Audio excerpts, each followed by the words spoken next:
tout un plaisir de vous retrouver pour ce numéro de votre émission Débat 100% Bénin. Les dissensions nées au sein des regroupements et formations politiques lors de la présidentielle de 2016, elles semblent toujours actuelles et n'ont pas fini d'impacter leur suivi. En ont fait déjà les frais le Parti du Renouveau démocratique, la RB, et le PSD, le Parti social-démocrate du Bénin. De part et d'autre, on dénie au président régulièrement élu par les instances fertières leur légitimité. Du côté de la RB, le bras de fer a fini par accoucher d'un congrès extraordinaire avec l'élection d'un nouveau président, Abraham Zizi-Doué, à la tête du parti. Mais le président déchu, Liali Soglo, et ses affidés, comme certains aiment les appeler, ne s'avouent pas vaincus.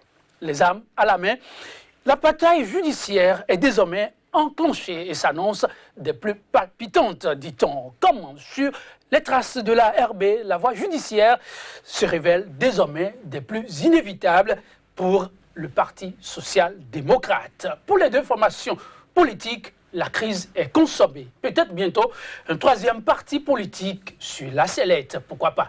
Mais à l'arrivée, pour quel résultat tout cet imbroglio? Des partis politiques mieux structurés, plus démocratiques, la question se pose. S'achemine-t-on vers une réforme de fait ou simplement de pure manœuvre de déstabilisation? Pour des éléments d'appréciation, nous recevons pour vous le regard croisé de deux jeunes acteurs sur la scène politique. Thème à soumettre à leur analyse branle-bas au sein des partis politiques traditionnels au Bénin, crise structurelle et ou politique. Déjà confortablement installés, les deux invités du jour.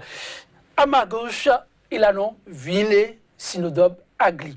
Il est le secrétaire général de Lobby Jeunesse, un mouvement politique acquis à la cause du régime au pouvoir. Sinedo Bagli, bonjour. Bonjour. Comment allez-vous? Bien, merci. La pleine forme? Ça va. Le combat pour la jeunesse? Ça va. Ça va. On tient le coup. On tient le coup. Heureux de l'apprendre et de le savoir. En face de lui, un autre jeune, lui, Lanon Léonce Rongbadi. Il est le président du PLP, le Parti pour la libération du peuple. Un parti de l'opposition très actif sur le terrain. On ne le présente plus. Léonce Rongbadi, bonjour. Bonjour Joël. Comment allez-vous? Je vais très bien. Il paraît que la forme est toujours beau-fils, c'est vrai? Absolument, parce que le combat pour la libération du pays se poursuit.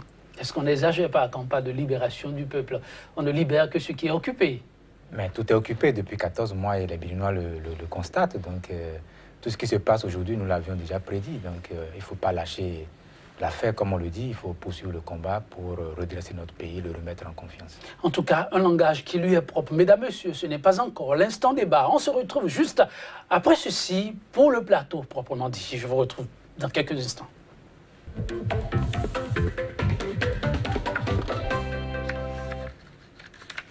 Oui, de l'eau peine à couler sous le pont. La réalité est là, tangible, au sein des partis politiques traditionnels au Bénin. L'ARB et le PSD, pour être plus précis, plus rien ne va, dit-on. Le torchon brûle au point de ne laisser aucune place à la négociation. Donc, autour d'une table, comme on le dit, le linge sale se lave en famille. Mais désormais, ce linge doit se laver devant l'instance judiciaire. C'est le choix opéré de part et d'autre pour finalement rompre la grâce. Mais allons-nous vers plutôt une résolution durable, une solution qui rendra ces partis politiques plus forts que jamais, conquérants pour les prochaines joutes électorales. C'est une question de taille. Quand on sait que bientôt, une fois encore, les électeurs seront appelés aux urnes. Mesdames, Messieurs, bienvenue pour l'instant débat proprement dit. Je me retourne très rapidement vers Léonce Rongbadi. Oui, je me retourne vers Léonce Rongbadi pour savoir juste le regard que l'acteur politique, il n'y a pas de jeunesse en politique, dit-on, porte sur ce à quoi on assiste actuellement. Non, vous l'aviez si bien dit dans votre introduction. Nous assistons bel et bien à une manœuvre politicienne de déstabilisation des partis politiques traditionnels, parce que le chef de l'État, au tout début de son mandat, avait dit que pour ce qui fait qu'on est un bon président et qu'on pourrait se faire élire, ce n'est pas le bilan, c'est la manière, c'est la façon dont on entretient les partis politiques, les grands électeurs, les médias, la société civile et tout le reste. Et il a commencé par les maires, vous avez vu que les maires qui n'ont pas appelé à voter pour lui ont commencé par être destitués un à un. Le tout dernier, c'est Séverin Adjovi de Ouida. Et après les maires, il s'est attaqué aux partis politiques qui ne l'ont pas soutenu. Il a commencé par la Renaissance du Bénin. Après la Renaissance du Bénin, c'est le PSD qui avait appelé à voter pour Sébastien Adiavon lors de la présidentielle. Donc, attendez-vous après le PSD, attendez-vous à ce que d'autres partis politiques soient atteints par ce virus de la rupture. Donc, ma lecture globale de la situation, pour moi, il n'y a rien de nouveau. C'est comme on appelle, ça fait partie de la méthode de gouvernance de notre pays depuis 14 mois que M. Patrice Talon est à la tête du pays. Et je dis qu'il a sa main derrière. Il n'y a même pas de main visible. La main visible, c'est lui.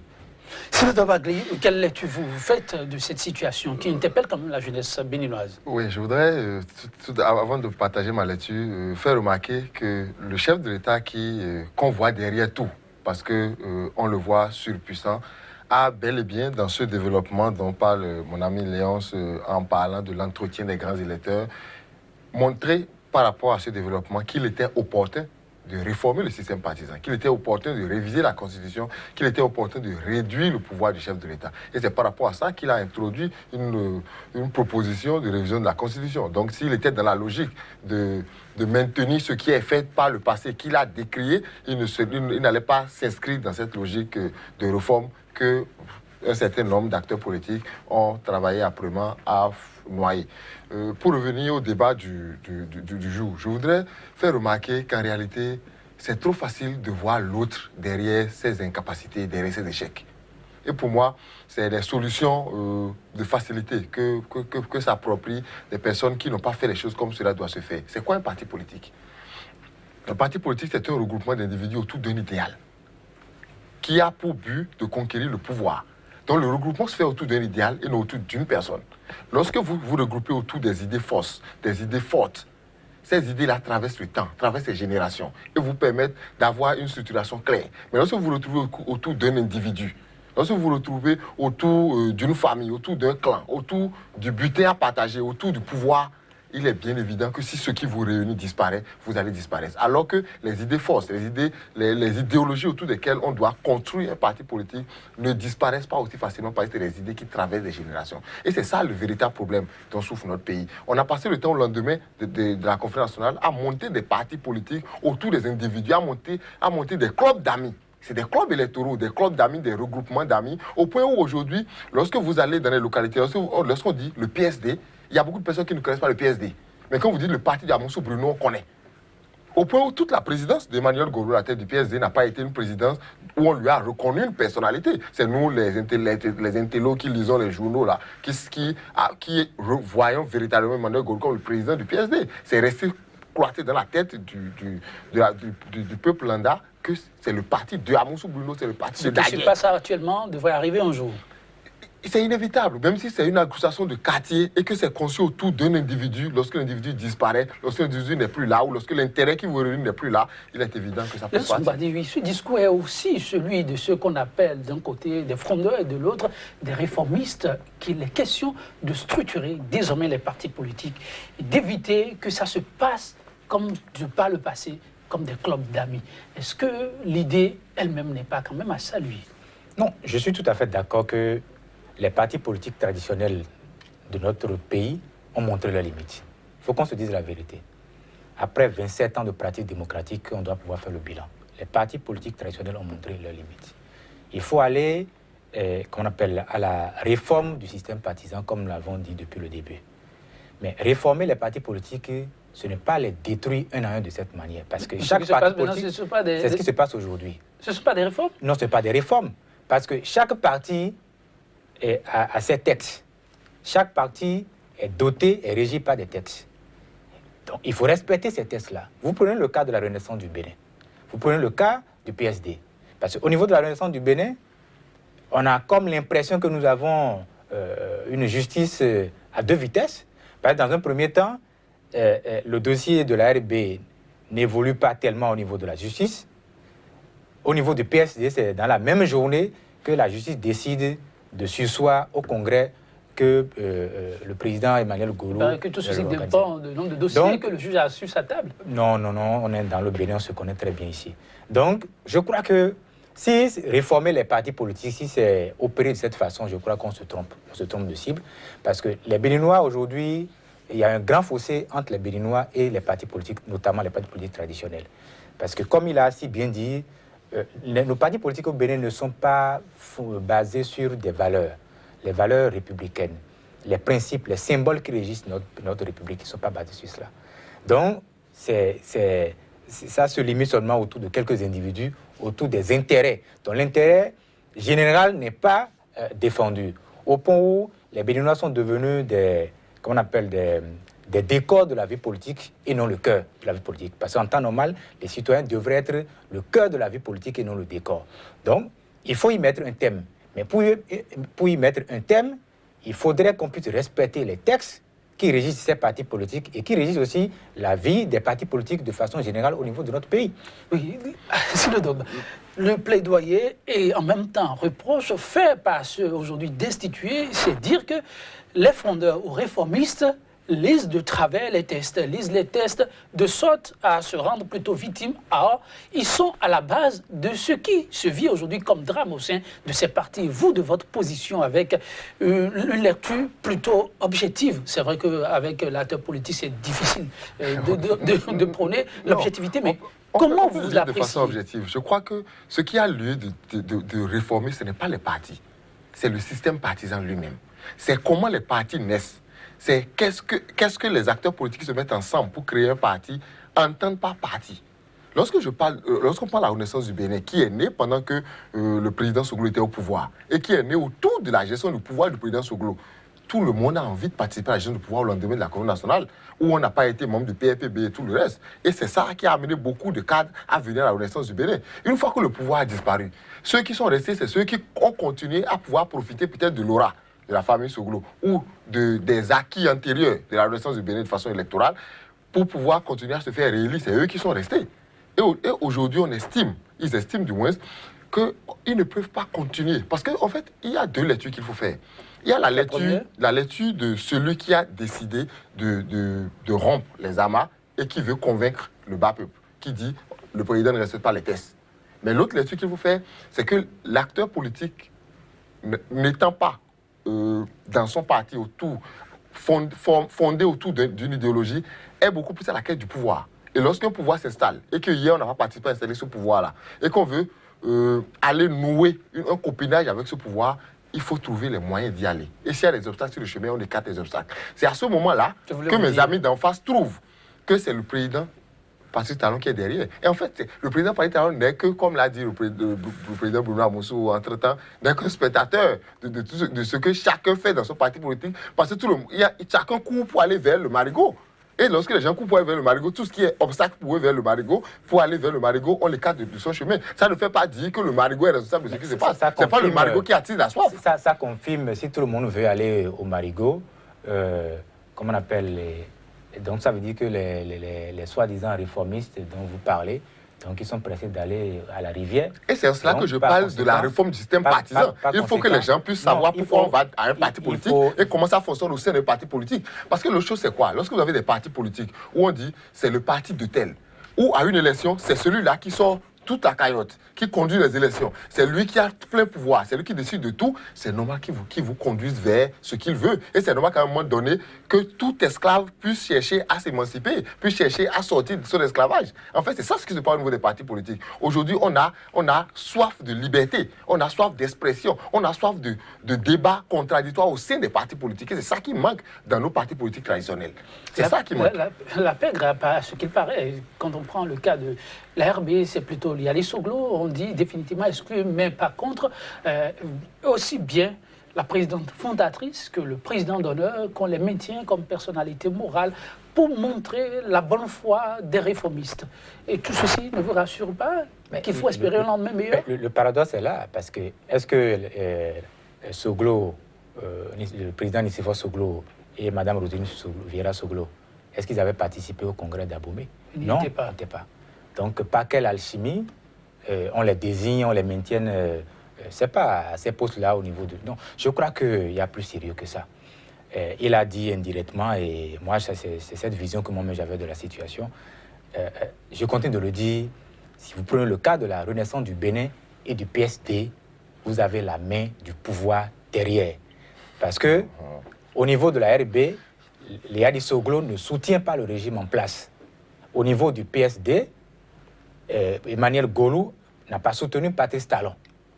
Donc, je continue de le dire et je vous dis, vous allez voir qu'après la RB et le PSD, vous allez voir que d'autres partis politiques aussi vont connaître les mêmes difficultés artificielles. Donc, il faut, si nous voulons réformer les partis politiques, il faut les réformer dans les règles de l'art. Il ne faut pas créer des tensions inutiles, des crises inutiles, puisque ça a commencé, j'ai jamais oublié, ça a commencé avec la FCBE. Vous avez même vu récemment encore, il y a un parti politique membre de FCBE qui a quitté, sous prétexte que FCBE soutient le Front pour le succession patriotique que nous avions créé pour combattre le projet de la révision de la Constitution. Donc quand c'est comme ça, la main du pouvoir, elle est invisible derrière ces coups politiques-là, derrière ces manœuvres politiques-là. Il est un fait que Patrice Talon n'a pratiquement pas eu besoin de parti politique pour se faire élire officiellement. Mais quel intérêt l'homme aura-t-il maintenant à vouloir le soutien de ces partis politiques? Depuis 1990, il n'est candidat à rien. Depuis 1990, je n'aime pas souvent faire des débats de personnes. Je ne suis pas dans les débats événementiels. Tout à fait. D'ailleurs, c'est la raison que vous avez été invité. Absolument. Donc, depuis 1990, M. Patrice Talon a pris en otage la classe politique nationale et l'économie. L'économie, c'est autre chose, nous allons en parler après. Mais la classe politique béninoise est prise en otage par M. Patrice Talon. Et ça, tout le monde le sait. Vous allez au marché de Gbagbanou, à Dantokpa, à Saint-Michel, tout le monde le sait. Tout le monde sait qu'il a pris en otage. C'est pourquoi aujourd'hui, personne n'ose, combien de partis politiques vous voyez critiquer son action. Mais tout le monde, tout le monde le fait. Comment ça? Tout le monde le fait. Mais la plupart des partis politiques traditionnels que nous avons dans le pays, à l'exception de quelques-uns, tous lui ont déjà fait allégeance. Même au second tour de l'élection présidentielle, beaucoup n'avaient même pas, même ceux qui avaient soutenu nous, notre candidat, beaucoup n'avaient même pas attendu les résultats définitifs de la Cour constitutionnelle avant d'aller se jeter dans les bras de M. Patrice Talon. Mais ça, c'est pas de sa faute. C'est pour vous dire. C'est le système partisan qui est en panne. C'est lui qui a mis en place ce système. Non, et il a dit, il a confessé, en disant, je le répète, que lui, ce qui fait qu'on est un bon président et qu'on peut se faire réélire, c'est comment on tient les partis politiques. C'est ça qu'il est en train de faire. Non, mais il a déploré le fait. Reconnaissons, mettons les propos du chef de l'État dans son bon contexte. Il déplorait le fait et trouvait et suscitait le besoin, l'imminence de la réforme du système partisan. C'est de ça qu'il parlait justement. Et c'est pour ça justement, avant de prendre le pouvoir. Si notre classe politique aujourd'hui, elle est pourrie, elle est irresponsable aujourd'hui, la faute incombe à M. Patrice Talon qui a pris en otage la classe politique depuis 1990. Ça, tout le monde le sait. Donc aujourd'hui, il est très mal placé aujourd'hui pour demander qu'on appelle cette réforme, la réforme du système partisan de notre pays. Il est très mal placé pour le faire. D'autres le feront parce que c'est lui, la situation que nous vivons aujourd'hui, il en est l'auteur, il en est le premier responsable aujourd'hui. Sinon, vous ne croyez pas que ce n'est pas responsable de dire que le président Patrice Talon a pris en otage la classe politique depuis 1990 et qu'il est responsable de la qualité de notre système partisan. Je ne sais pas si Patrice Talon, excusez-moi, était à la conférence nationale. Je ne sais pas à quelle instance il a siégé pour donner à nos partis politiques cette ligne-là. Ce n'est pas lui qui a demandé aux gens de se retrouver autour du président Adrien Ngouedi pour créer le PSD, autour de Bruno Amoussou pour créer le PSD. Ce n'est pas lui. Je suis désolé. Si vous avez mis en place des clubs électoraux et qu'un homme d'affaires, dans sa posture, trouve que pour obtenir des choses de telle nature, il faut composer de telle façon avec vous. Et que vous composez avec lui, il n'est pas responsable de ce qui se passe. Il est manipulateur. Vous êtes tout aussi responsable. Comme ça, il est manipulateur. C'est vous qui avez participé à mettre en place un certain nombre de choses. Donc, pour moi, si on trouve qu'entre-temps, le seul procès qu'on fait au président Patrice Talon, c'est quoi? Il a contribué à amener Boni Yayi au pouvoir. Pourquoi? Parce qu'il a participé à convaincre les grands partis politiques ou certains partis politiques à le soutenir. Oui. Et ça, je ne vois pas le problème, parce que pour moi, d'abord, c'est un citoyen. Et c'est normal en tant que citoyen de participer à la vie politique de son pays. Et il a participé à choisir, parce qu'il avait confiance en un ami, qui est Boni Yayi, à l'installer au pouvoir. Alors, les options actuelles participeraient-elles à long terme à une certaine restructuration souhaitée des partis politiques, à votre avis? Non. non, non, non et non. Simplement parce que pour moi, comme je l'ai dit tout à l'heure, ce qui se passe là, ce n'est pas une réforme du système partisan. Ce qui se passe là, c'est une refonte au sein des partis politiques. Mais ce qu'il faut dire, c'est que tant que le système partisan reste tel qu'il est, les mêmes causes produiront les mêmes effets parce que même ce qui se passe, ce que vous appelez les réformateurs aujourd'hui au sein des partis politiques là, demain se retourneront les uns encore contre les autres lorsque le pouvoir changera et lorsque les intérêts changeront. C'est le système partisan en lui-même qu'il faut réformer pour que les intérêts désormais soient des intérêts autour d'un idéal, autour d'un projet de société, autour d'une vision et non autour d'individus, autour d'un gain immédiat. Et je sais dit, c'est pas pour être un oiseau de mauvais augure, c'est ce que si le PLP de mon ami Léo Soumbadi fonctionne comme la RB, le PSD, dans 10 ans, on reviendra s'asseoir ici, lui et moi, et on constatera que son parti a eu une implosion.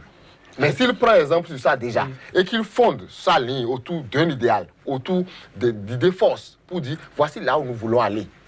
Et ce n'est pas autour de sa personne.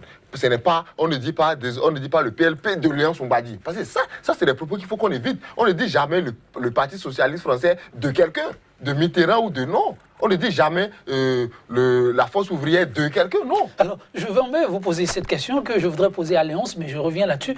Avec vos analyses là, quel sera alors le gain?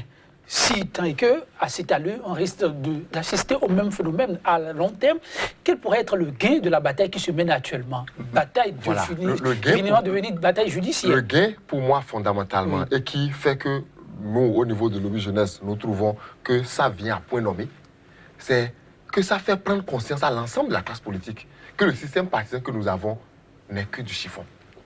Je vous retourne la même question. Le gain dans ce qui se dessine actuellement, aussi bien pour ces partis politiques, pour la classe politique? Non, il n'y a même pas de gain parce que là, on va vers l'instabilité de notre pays. On va vers... Vous lisez ça comme une instabilité? Oui, parce que quand le tissu politique est détruit, et comme il a si bien dit, il y a une différence entre la réforme du système partisan et la crise artificielle qui secoue ces différents partis-là aujourd'hui. Donc, la politique... Il faut maintenir une crise artificielle. Absolument, c'est une crise, c'est créé de toutes pièces pour atteindre des objectifs précis, détourner l'attention des gens et tout le reste.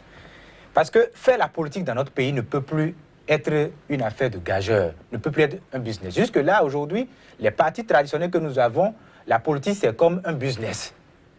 Ce n'est pas fondé autour des valeurs. Donc, nous devons travailler à ce que les valeurs reviennent dans la vie politique nationale. Donc, ce qui se passe aujourd'hui n'apportera rien au débat politique, n'apportera rien au système partisan de notre pays. Rien. Bien au contraire, la RB sera déchirée, le PSD sera déchiré, le PRD sera déchiré, le MADEP sera déchiré. Vous dites que tout cela apporte le soutien au chef de l'État, mais le PRD, on sait qu'il est d'office du pouvoir. Oui, mais c'est parce que M. Adrien Ongbedi a vite compris. Donc il est à l'abri. Il n'est pas encore à l'abri. Il n'est pas encore à l'abri parce que si le virus ne l'a pas encore atteint jusque-là, c'est parce que pour l'instant, parce que ceux qui ont refusé d'être des majordomes, c'est à ceux-là qu'on s'attaque aujourd'hui. Donc on est en politique. Non, mais vous exagérez, non, c'est ceux qui ont refusé. Oui, des gens ont accepté de jouer le rôle de majordome et c'est ceux-là qui aujourd'hui participent à la destruction de ces partis politiques-là. Donc ça n'apportera rien au débat politique national. On va détruire les partis politiques. Et on va en créer d'autres parce que ceux qui ne seront pas d'accord, ils iront créer encore d'autres partis. Donc, on passera peut-être de 400 partis, comme il a dit, on passera peut-être de 400 partis à 1000 partis parce que ceux qui ne seront pas d'accord, ils vont dire au nom de la démocratie, nous-mêmes, ok, on ira créer notre parti parce que lorsque la justice le verdict de la justice va tomber, bon, ceux qui ne seront pas contents, qu'est-ce qu'ils vont dire? Ils ne vont pas croiser les bras. Ils iront créer aussi leur parti et on règle quel problème? On ne règle aucun problème. Donc, tel que la situation se passe aujourd'hui au niveau des partis politiques, je crois qu'il faut y mettre un terme. S'il y a un problème au niveau des partis politiques, que les gens s'asseyent, qu'ils respectent eux-mêmes les textes qui se sont librement donnés, qu'ils les respectent et qu'on puisse voir comment régler ces problèmes à l'interne, parce que nous, ça ne nous regarde pas. Moi, je ne suis pas membre de la RB, ni du PSD, ni des autres partis, ça ne me regarde pas. Mais en tant qu'acteur politique, il est de mon devoir d'avoir ma lecture propre à moi sur la situation. Et je dis, ce qui se passe, c'est vraiment c'est le fait du pouvoir en place. Et ça, il n'y a rien à faire. Je le maintiens, je le dis, c'est le fait du pouvoir en place. Sidodo Bagli, oui, il faut dire que bientôt, c'est les législatives. Ça paraît loin, mais c'est proche déjà. Qui pourra tirer les dividendes de ce qui se passe aujourd'hui au niveau de la RB, du PSD? Toujours ces partis politiques? Non, mais en fait, j'ai dit, le système partisan tel que nous l'avions conçu, et comme je le déplore depuis longtemps, a été conçu pour que ces clubs électoraux, ces partis politiques soient l'apanage d'individus. Et c'est ceux qui auront, pour la situation actuelle, montré qu'ils sont plus proches de celui qui a l'influence dans la région où ils sont candidats, qui l'emporteront.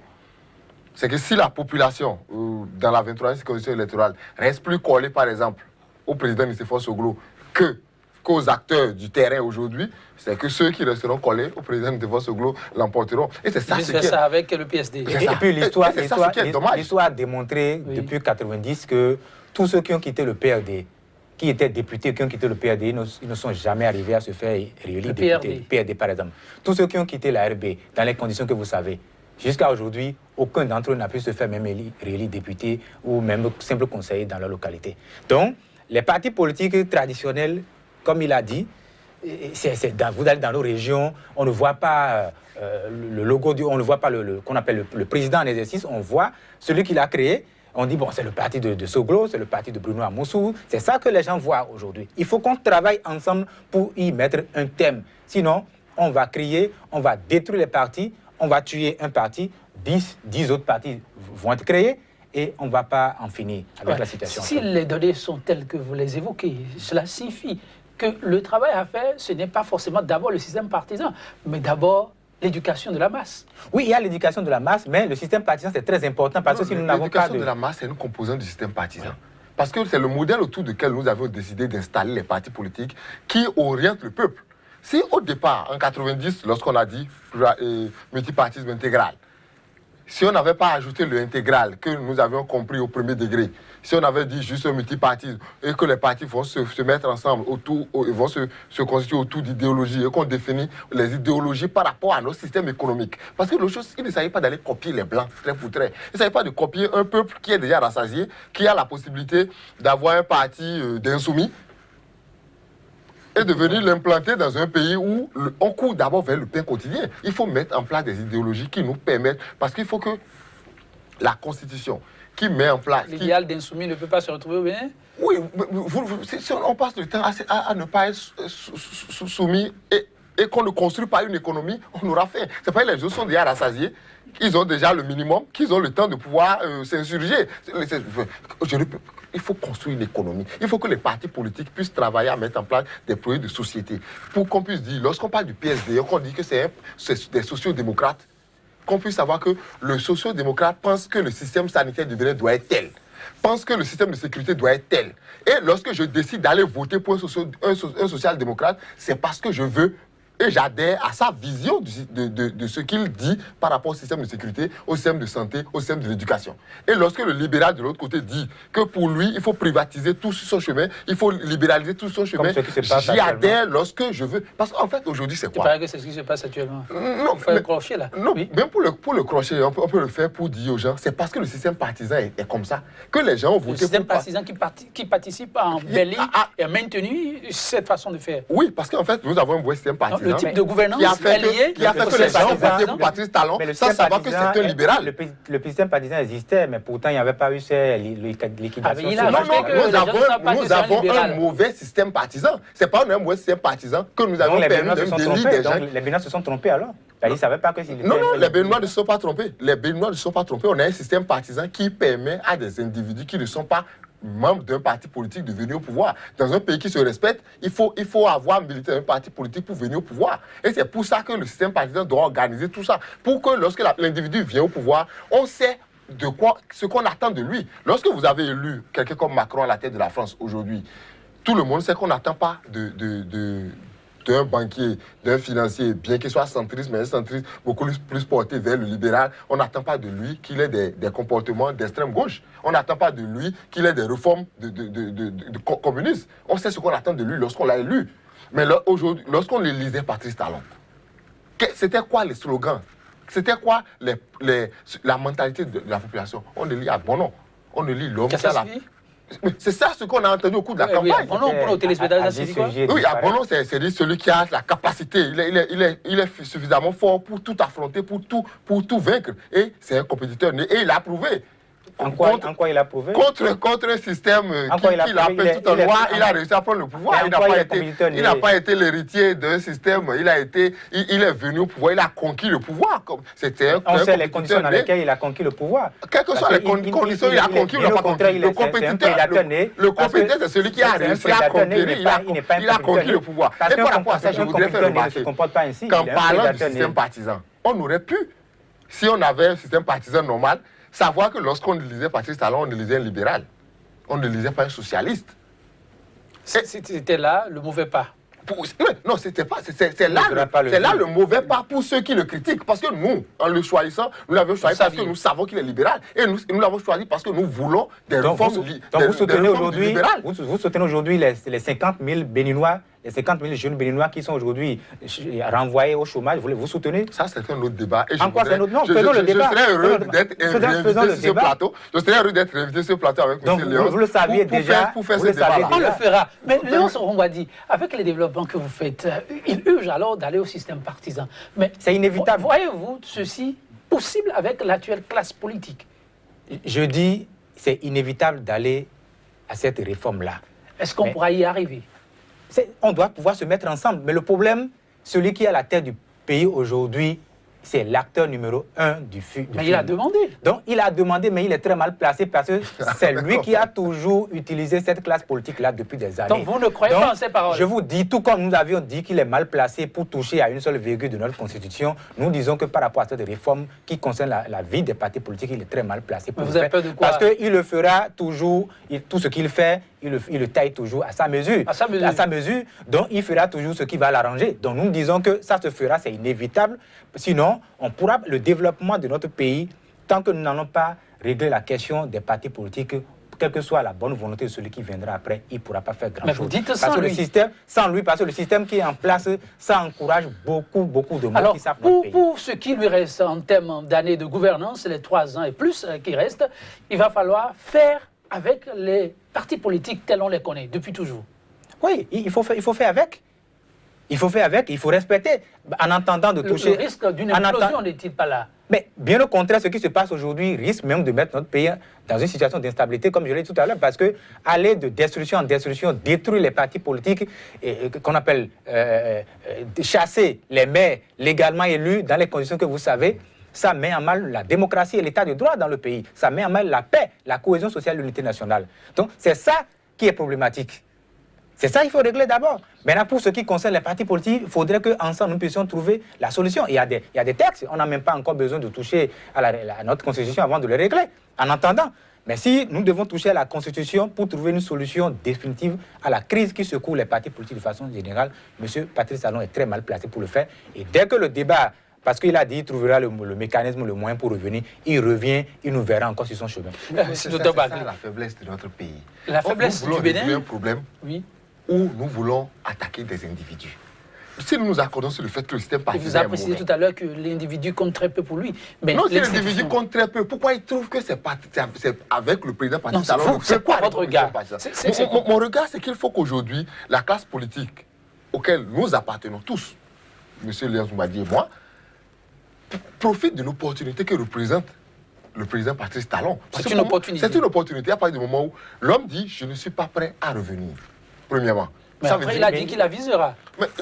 C'est toujours le même message. Quand les propos changent comme la monnaie de Naira, vous voulez retenir quoi? Les propos changent comme la monnaie de Naira. Ne veut pas dire je reviendrai. C'était juste pour créer un peu de trouble. Vous savez que dans la communication politique, on ne va pas tout livrer comme sur de l'œuf sur plat. Ça ne veut pas dire je reviendrai. Mais je dis, lorsque j'ai en face de moi un chef d'État qui dit je ne veux pas un second mandat. Et ça, il a dit lorsqu'il prêtait serment. Dans son discours, il a dit au cours de mon mandat unique. Il n'a jamais respecté sa parole depuis qu'il est là. De toute façon. Il est un homme sans parole. Donc, pour nous, on ne le croit pas. Pour moi, vous le laissez dire ça? Non, il est un homme sans parole? Non, pour moi, jusque-là, je ne vois en aucun cas le chef de l'État n'ayant pas respecté sa parole. Tout le temps, il a tenu parole. Pour moi, depuis que j'ai commencé à soutenir le président Patrice Talon, jusqu'à ce qu'il gagne le pouvoir. Et pour que nous arrivions là où nous sommes aujourd'hui, il n'a encore jamais manqué de respecter sa parole. Mais il a eu le courage d'ailleurs de dire, en pleine campagne électorale, je prendrai des décisions impopulaires. Mais à la fin de mon mandat, je serai le président le plus populaire. Ça, vous pensez que combien de politiciens sont capables de dire ça et de gagner le pouvoir? C'est un courage et une honnêteté qu'il faut reconnaître à l'homme. Mais il avait refusé. C'est cynique de ne pas le reconnaître. Il avait refusé les marches, non? Qu'on appelle les meetings sur le terrain, il avait refusé, il avait traité ça de théâtre, non? Et jusque-là, il n'a encore été l'instigateur d'aucune marche de soutien. Les vulgarisations ne sont pas des mails de soutien. Lorsque je décide d'avoir un programme d'action du gouvernement, je décide d'aller partager l'information avec la population. Si je à l'élaboration, ça ne veut pas dire que je suis en train de faire une marche de soutien. Mais à l'élaboration du programme, les populations étaient associées. Est-ce qu'elles étaient associées, les populations? Mais les populations ont élu un homme pour écrire un programme. N'ont-ils pas été associés à l'élection de l'homme? Mais c'est cet homme qui a à mettre. Mais je ne vais pas pouvoir pour écrire un programme. Non, nous sommes quand même des cadres. Je ne vais pas pour écrire un programme. Lorsque je veux écrire un PTA dans mon entreprise, je ne vais pas. Vous prenez l'avis.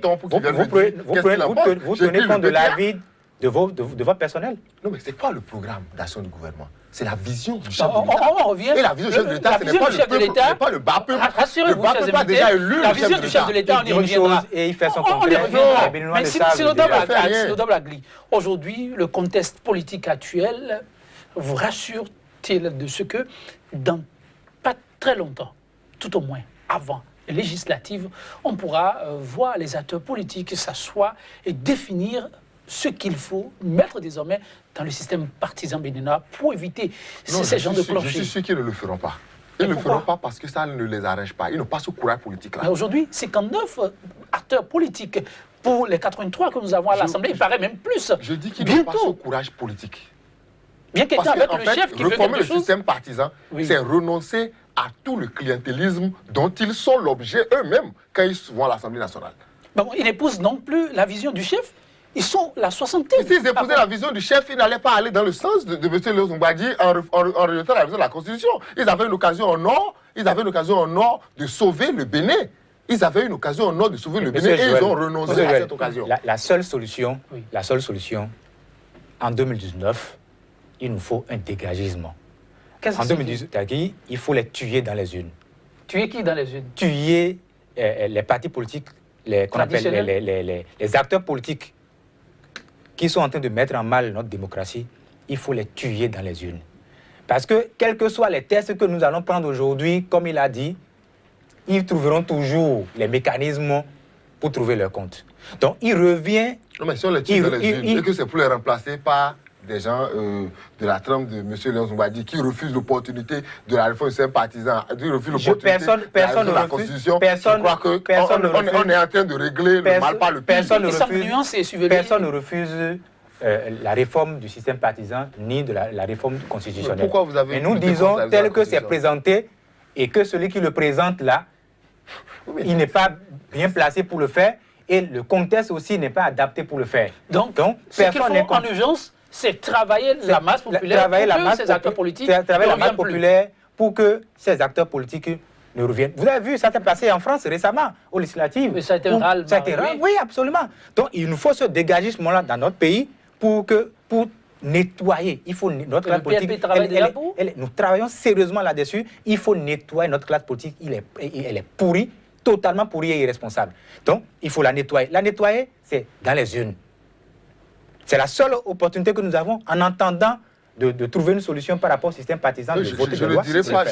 C'est quand même démocrate, sa proposition. Oui, et je ne m'inscris pas littéralement en faux ou littéralement contre cette proposition-là. Je suis tout à fait pour le fait que notre classe, je ne dirais pas pourrie, je trouve que c'est peut-être un peu trop sévère, mais notre classe politique, pour moi, le peuple mérite mieux. Je trouve que le peuple béninois mérite mieux que cette classe politique-là. Le peuple béninois mérite mieux que ce type de représentation que nous avons. Mais quand on dit représentation nationale, c'est à l'image du peuple en principe. Ils représentent le peuple. Oui, en principe. En principe. Mais malheureusement, nous avons un peuple qui, pour moi, mérite mieux que ça. Absolument. Et on a besoin, justement, de nettoyer ça. Mais il ne faut pas nettoyer pour nettoyer. Il ne faut pas nettoyer pour remplacer par les enfants de ceux-là. Il ne faut pas nettoyer pour remplacer par les inféodés à ceux-là ou les fabriquer par ceux-là. Absolument, je suis d'accord. Il faut nettoyer pour remplacer par des personnes qui ont un discours cohérent, précis et concis, qui sont restés cohérents jusque-là. Il y en a au Bénin? Oui, il y en a dans le pays. Je suis en face de vous. Je n'ai pas l'air d'être cohérent. Je veux savoir. C'est la question. Et pour moi, donc il y a d'autres syndromes dans le pays. Beaucoup, il y en a beaucoup. Il y en a beaucoup. Et je crois fondamentalement que le peuple mérite des gens comme nous. Et donc, d'autres Léon Zoumbadi? Non, il revient au peuple de décider. De toute façon, nous sommes dans un combat et ce combat va nous permettre de faire le ménage. Parce que tant que nous n'allons pas faire le ménage en 2019, n'attendez aucun changement en 2021. C'est les mêmes qui vont revenir et nous allons continuer à revenir ici sur votre plateau pour dire les mêmes choses. Donc, 2019, c'est un tournant décisif pour notre démocratie. Actuellement, il n'y a pratiquement pas de voix qui porte, et vous l'avez souligné. Presque tous les acteurs politiques regardent dans la même direction. Qu'est-ce que nous disons? Mais à votre niveau, ici, Léonce Oumbadi est plus que populaire, il faut le reconnaître. Même au marché, on connaît ce nom, peut-être pas le visage. Mais quand on prend le parti, quel est le travail qui se mène pour ne pas tomber dans les mêmes pièges, s'il faut appeler ça piège, qu'ont connu les autres partis politiques? C'est un travail de conscientisation. Que vous faites actuellement? Qu'on fait actuellement. Nous avons 2 chartes. Nous avons une charte de valeurs. Nous avons une charte d'éthique. Nous avons un projet de société. L'éthique compte pour vous? Absolument, absolument. Parce que nous devons tenir... On attend les acteurs politiques, l'éthique ne va pas avec la politique. Je suis tout à fait d'accord avec son discours parce que nous devons tenir compte des erreurs de nos aînés. Nous devons en tirer les leçons pour que nous-mêmes, qui aujourd'hui, nous sommes devant la scène, ne commettions pas les mêmes erreurs que nos aînés. Donc, le PLP a un programme, a un projet de société. Nous allons le vulgariser d'ici 2 ou 3 semaines au plus. Tout est déjà finalisé. Donc, nous sommes dotés des documents essentiels qu'il faut pour faire le travail. Mais c'est un travail de conscientisation. Parce que nous avons un peuple, vous connaissez le peuple béninois, qui est atypique. Donc, nous devons sensibiliser davantage pour que les gens... Parce que les partis politiques, c'est l'hypocrisie politique. Tous ceux qui disent, vous voyez, nous soutenons le chef de l'État, tous ceux qui disent, nous soutenons le chef de l'État, tout ça là, devant vos caméras et autres là, quand hors caméra et hors micro, ils sont plus déçus que nous. Ils sont les premiers à critiquer le chef de l'État. Je vous dis, tous ceux que vous voyez là, à 99% de ceux que vous voyez à la télé, qui vous disent, oui, nous soutenons le chef de l'État, oui, PAG, tout ça là, quand vous les voyez hors micro et hors caméra, c'est l'hypocrisie. C'est ça depuis l'indépendance de notre pays, depuis 1960. Et notamment à partir de 1990, là, ça a été toujours le discours politique. Avant que je ne clôture cette émission, dites-moi très rapidement, c'est loin, mais c'est proche aussi. Je veux parler des législatives. Absolument. Avec l'emprise que le PLP a de plus en plus, c'est probable de trouver... Le PLP sera au rendez-vous. Ça, il n'y a rien à faire. Le PLP au rendez-vous. Absolument, nous serons au rendez-vous. Il n'y a rien à faire. Et je souhaiterais vivement que des jeunes comme mon ami Agli et d'autres jeunes ça aussi... va être votre beau de la faire en absolument, que nous puissions... Si nous voulons changer la classe politique, nous devons changer nous-mêmes. Nous devons prendre la place qui est la nôtre, occuper la place qui est la nôtre dans la République. Merci Léonce Oumbadi, oui, Sinodo Bagli et vous. Lobby Jeunesse, mouvement politique aujourd'hui, demain, parti politique possible? Oui, ça dépend de ce qu'on met dans demain. Dans un futur très immédiat, non. Mais maintenant, ça peut venir toutefois dans un futur bien lointain. Si c'est pour des questions des joutes électorales à venir, il faut reconnaître que les réflexions sont en cours au niveau de l'Objet Jeunesse pour voir le modèle et les formes que cela va prendre et avec qui nous irons à ces joutes électorales. Et je reçois favorablement l'invite de mon ami Léonce Oumbadi que je transmettrai au bureau exécutif national. Votre adresse ultime aux téléspectateurs? Je voudrais que le peuple béninois s'éveille pour comprendre une fois pour de bon que le système partisan que nous avons aujourd'hui n'est pas empreint de développement.